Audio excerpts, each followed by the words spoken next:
now on to our Health Watch, where we discuss all the topics trending in our medical world. We're sending things over to Fox 61's Tim Lammers once again. Yes, happy to be joined today by Dr. Saeed Ahmed of Trinity Health of New England to talk about a type of depression that tends to start around this year. We're talking about seasonal affective disorder, which has a very convenient acronym, SAD. I'm sure some of you have heard about it, but we never want to take things for granted, so that's why we have Dr. Ahmed here. Pleasure to meet you, sir. Good to be here. Yeah, glad to have you here.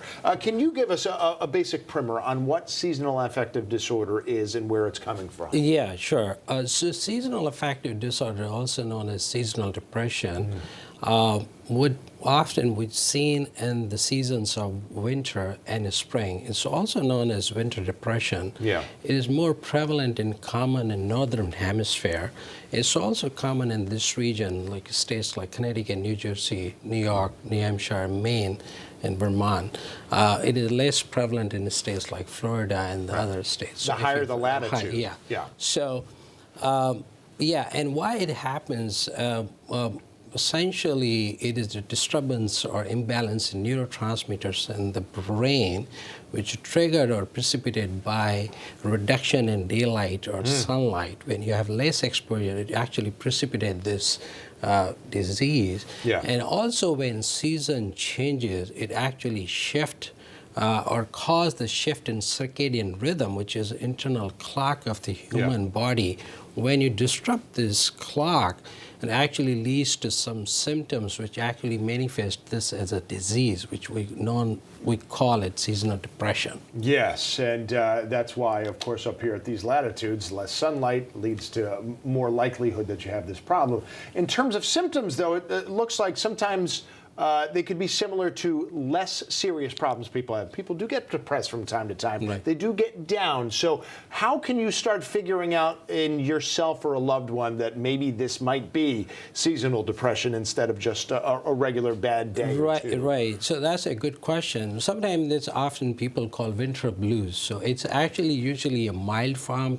Sometimes it gets unnoticed and it go and never get treated. But you got to look at for some symptoms which we see clinically are relevant, like they get depressed to the point they have depressed mood, a lot of sadness, low energy, low motivation, and they also see, in some cases, hopelessness, helplessness, worthlessness. In some severe cases, you can also see recurrent suicidal thoughts. Right. How can you differentiate from the regular conventional major depressive disorder? Something is tricky here, that people who suffer from seasonal affective disorder, they tend to eat a lot, carbohydrates. They eat a lot of carbohydrates. They sleep a lot than usual. And also they put a lot of weight gain. So these are the couple of symptoms you can start differentiating, especially in New Year's and Christmas. People eat a lot of carbohydrates, like, okay, this could be something which are leaning towards diagnosis or at least winter blues or SAD. Now, here's the impossible question, because only about a minute left that we have. What can we do about it? I'm guessing trying to get outside to get natural sunlight is good. I've heard light box therapy can help. Are those pretty much the two main thrusts here, or are there other things that can be done? Yeah, of course. As you said, the light therapy or light box therapy is sometimes also known as light therapy lamp, which can be bought online or the counter. I just want to put out there that if they want to buy it, they just remember the term 10,000 lux. It is the unit. Lux, like L-U-X, yes. lux, yes. This is the unit we measure or quantify the light. This is the standard there where we get the light what we require to treat this illness. So light therapy, obviously, as you said, sunlight, which is not always convenient for people to go in winter outside, so they can do inside, indoor. And talk therapy, psychotherapy, and medications in some cases where the light therapy does not respond well or people's depression is severe enough to get treatment.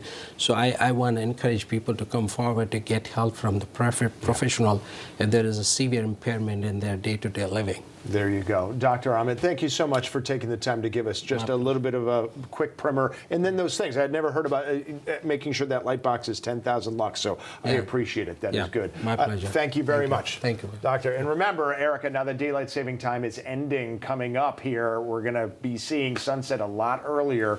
This is the type of problem that we might be seeing a lot more in the coming months. Yeah, unfortunately, I think Matt was saying the other day, sunset's happening about 4:30 now. Yeah, once the changeover. Big adjustment, yeah. All right.